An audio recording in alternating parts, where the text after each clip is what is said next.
Hello, welcome to another episode of History at Home. And as a community museum, we like to collect and share the stories of the people and the historical events that have taken place in our community. And history is happening every day. If you think 15 years from now, what happened today is actually part of history.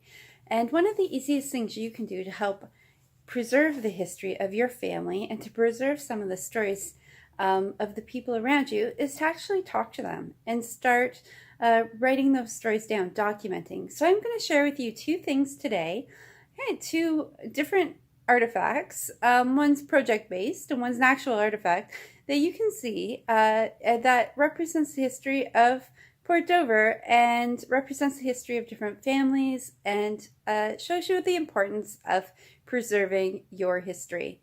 So today you can all be historians and help preserve the history of Port Dover. A really fun project and easy project you can do at home is to actually take the time to label some of your photos.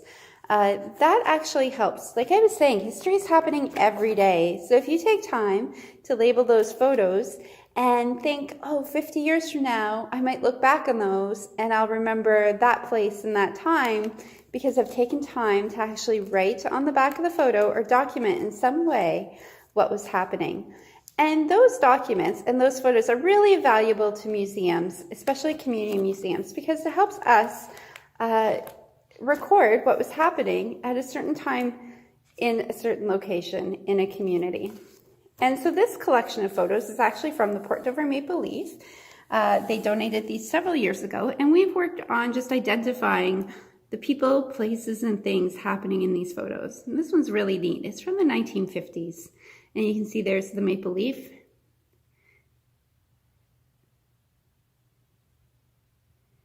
You can see in here the cars have changed. Some of the businesses have changed.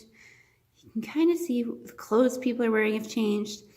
And so if you go back and look at your photos that are even 15 years old, it would be fun to explore that. See if you see family members, see what they used to wear 15 years ago or 20 years ago, and see how things have changed over time.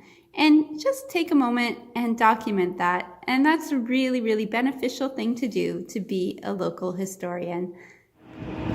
So behind me is the McDonald Nut Shanty, part of the Port Dover Museum, and it was actually the original museum in 1978, and it was expanded upon in the 1990s. But the McDonald Nut Shanty is truly a representation of family history and how that history has been preserved over the years. The Nut Shanty was built in the 1920s, and it's where Duncan MacDonald would commercially fish. And the area here along Harbor Street, although a bit noisy right now, was the commercial fishing industry, the heart of it, from the 1920s into the 1970s, and then the new commercial fishing harbor was built. But this gives you an idea of why it's so important to preserve the history and the stories of a community. And so if you take a moment and just talk to people in your family, look at some of the items you have in your house, look at some of those old photos and try and gather their stories and preserve those. And you are welcome to share those with us. We would love to hear them. If you want to keep them private, that's okay too. But just help preserve the history of your community. Be safe, everyone.